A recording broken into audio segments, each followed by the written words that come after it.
What's up, guys?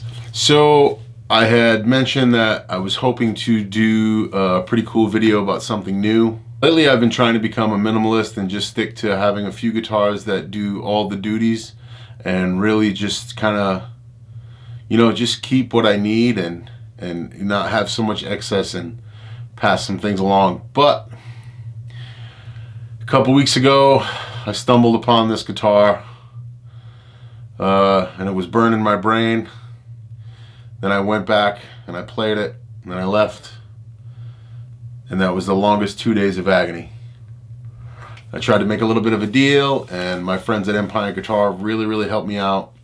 I was able to trade in some stuff plus light cash, which made it really easy. But I bring to you today, case probably gives it away, this 1967 Trini Lopez in custom sparkling burgundy color. So you'll note that from here back it may look like a 335. So some of the differences, you'll notice the diamond shaped F-holes. Same width as a 335, 16-inch body. You have two patent number pickups here. These are, I've pulled these out and these are original. The layout is pretty much the same. We have this really cool Trini Lopez tailpiece here. Just a real ornament. It's incredible. This guitar, for some reason, it just stayed with me. Maybe it was the uniqueness. Maybe it was because it wasn't a 335. This headstock is so badass looking. And I'm a fan of the non-reverse Firebirds. And this thing is just incredible.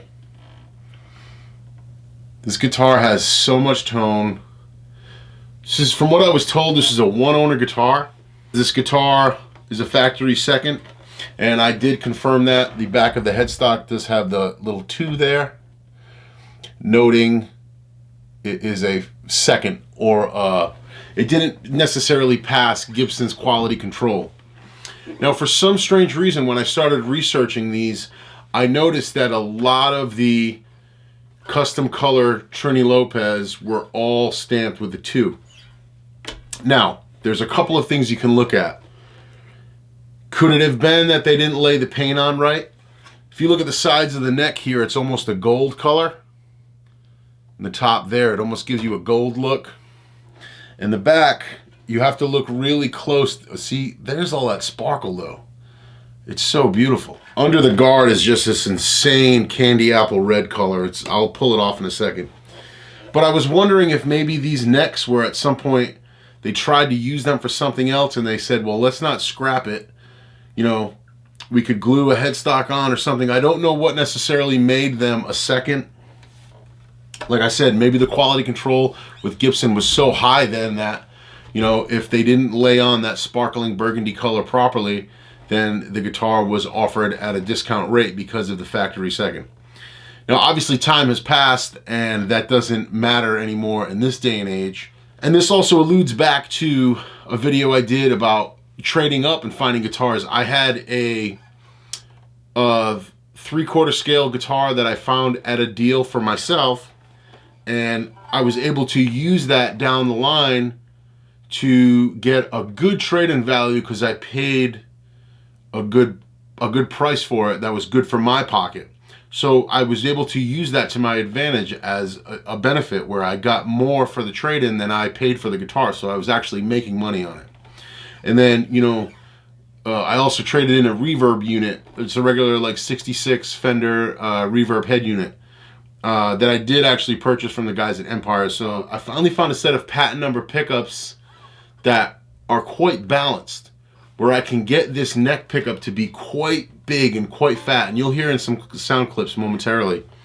And the bridge is just got that mid cut. It's just this guitar is just a different sounding animal. And like I said, it's not a 335, it's not a 345, not a 339, or another 330, something like that. But it's just, I don't know if it's the headstock shape, the tension on the neck because of the way it's strung up. It does have a 1 9/16 nut, which is a little smaller than a Stratocaster would be. The guitar itself has a good U-shaped feeling neck, but not too big. Very comfortable in my hands. It sits comfortably. It doesn't take a head dive. It's not awkward. It doesn't sit any funky way. This guitar was meant to be mine. I could tell from the minute I picked it up. You could see my face change in the video when I first found it.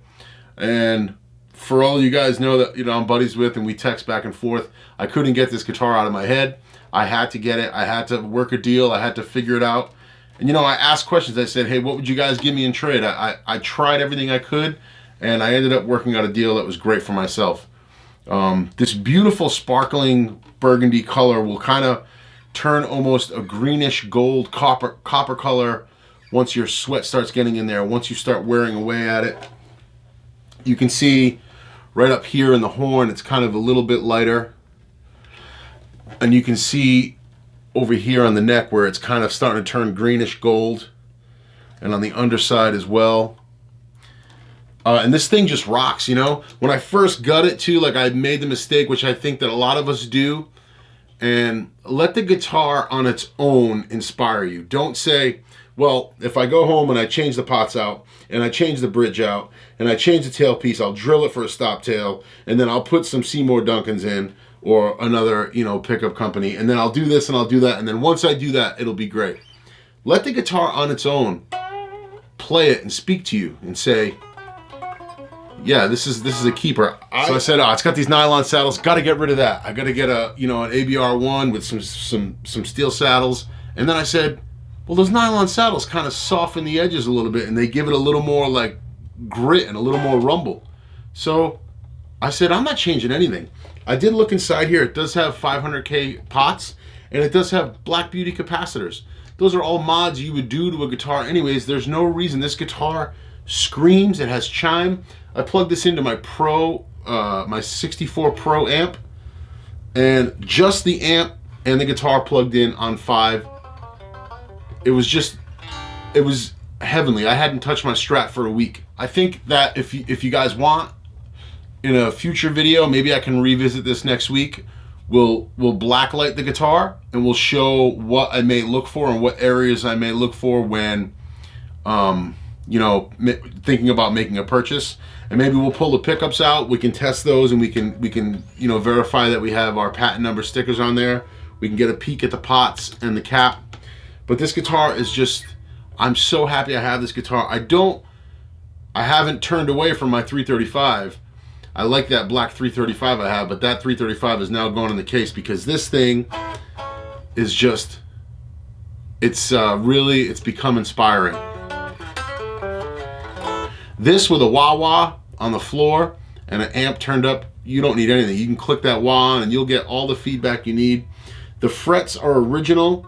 They're the wide, low frets, but they have plenty of life left in them. I don't need to fret the guitar. You can hear how chimey the guitar is.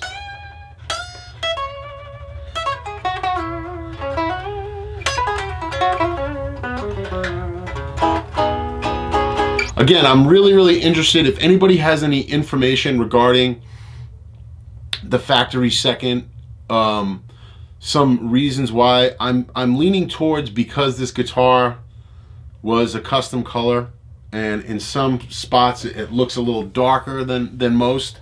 You can really get an idea of what the color looks like right there if I hold this. It's like a metallic copper, but it's just, this guitar is a guitar that's going to stay with me. I can't see myself selling this guitar just because of its straight unique character.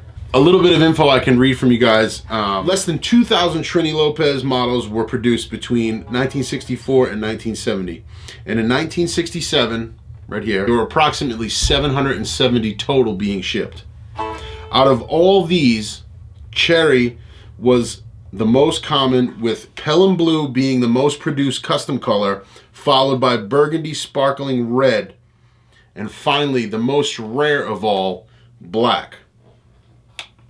And they go on to say that they've only seen 3 or 4 black examples in 1967 of the Trini Lopez. So this guitar is considered one of the rarest custom color guitars. It may not be as desirable collector-wise, but as far as a unique guitar with kick-ass tone and a real piece of history. Like, these are patent number pickups that you can't fake those, you know. I mean, there's guys out there that recreate them, don't get me wrong, but in there, all those solder joints are untouched. This guitar has not had anything done to it at all. It black lights out correctly. There are no neck breaks. The neck joint is proper. If you lift the pickups out inside, you can see the spray, the custom color that was sprayed on there. This tail piece is really great. This is a large chunk of rosewood they put here. You know what I mean? Back then when they didn't think anything was going to be illegal. This is a big chunk of Brazilian rosewood here. And like I said, it has this ABR style bridge with the nylon saddles, and they do take a little bit of edge off. And I believe that Clapton's 335 that he played, the Royal Albert Hall guitar, had nylon saddles as well. Don't quote me on that, I may be wrong. The only mod I did do, and I was hesitant about it, but I had to do it, was on most of these semi-hollow body Gibson guitars, the neck pickup will kind of sit really funky at times. Like, it'll either sit too far this way. If you're looking at the guitar, it'll either sit like this or it'll sit like that.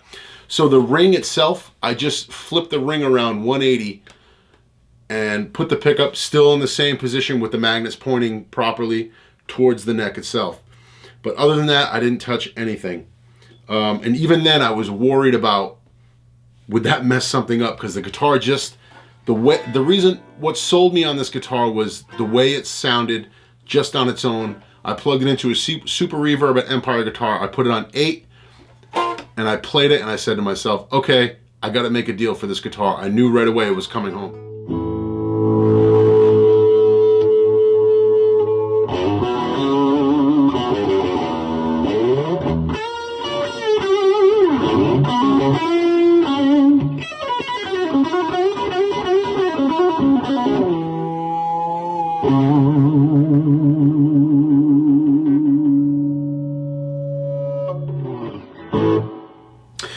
One thing to note with these patent number pickups here is I had a 66 Cherry Red 335 and it had patent numbers, and I just think that was a bum.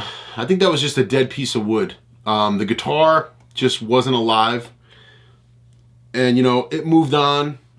It went to a new home, and you know, I had put some Seymour Duncan pickups in it and shipped it out with the original pickup, so the guy had, whoever bought it had everything there. It wasn't like I was trying to be you know, shady with the deal. It just wasn't a guitar for me. For somebody else, it probably was a rocket, you know what I mean? But this guitar, adjusting this neck pickup 2 turns lower and bringing the bridge pickup up 1 turn higher, balanced this entire guitar out. So where the neck pickup wasn't overpowering the bridge wasn't overpowering the neck. I could get a fat, creamy tone in the neck, and then when I went into the bridge position, I could cut down the wall if I wanted to. It was incredible. And that was the first time I really heard a PAF style pickup really interact to just adjusting them. I phoned my buddy JD Simo, and he said, oh yeah, that's when you know you have a good one, when every little thing you do shows. So man, I can't say enough cool things about this guitar. I'm so grateful to have it. I feel very lucky to have this unique guitar. And I'm more so happy because it's not a 335, it's not a 345, it's not like the norm out there, you know what I mean? It's not the regular run-of-the-mill. This is my Trini Lopez, and this is gonna stay here. I'll post some sound clips of it so you can check it out. But again, in the comments, if you wanna see me blacklight the guitar, you want to see me lift the pickups out and show you guys the patent numbers, we can check that out. We can look inside the cavities. If you want to do a little more archaeology, leave it in the comments below. I'm more than happy to. If the video is not your thing and you don't want to hear about it again, that's fine too. I totally understand. I'm just extremely grateful to have this guitar, and I wasn't planning on buying it.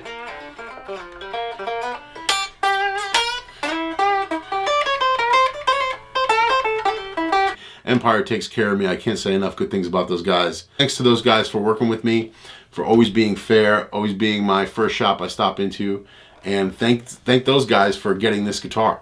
You know what I mean? This beautiful case is in great shape, and you know, this Trini Lopez is a keeper. It's got some rumble, it's loud, it's mellow. One thing I will do is I'll lift the pickguard off now so you guys can see some of that preserved original color under here. Yeah, I mean, side note too, with this guitar, I mean, I'm so thrilled with the way it is on its own. I haven't even changed the strings that were on here when Empire had it set up. They still feel great. And, you know, I measured them out to find out what gauge they are, because whatever they are, whatever it is on here, they're just working incredible. And I don't want to alter anything on this guitar, except I just want it to stay the way it remains right now, because it literally does everything. It's a one and done guitar. I don't need to do any mods to it. I don't need to adjust anything. It just plays like butter. Some detailed shots there. You can really see that custom color shining now. This guitar is just incredible. I love the diamond F-holes too. It's just a ripper. I guess I gotta learn some Foo Fighters stuff. There it is, guys. 67 Trini Lopez. I appreciate you checking out this video. Check out some sound clips and stay tuned. We might have something cool coming in Monday. You never know. Boom.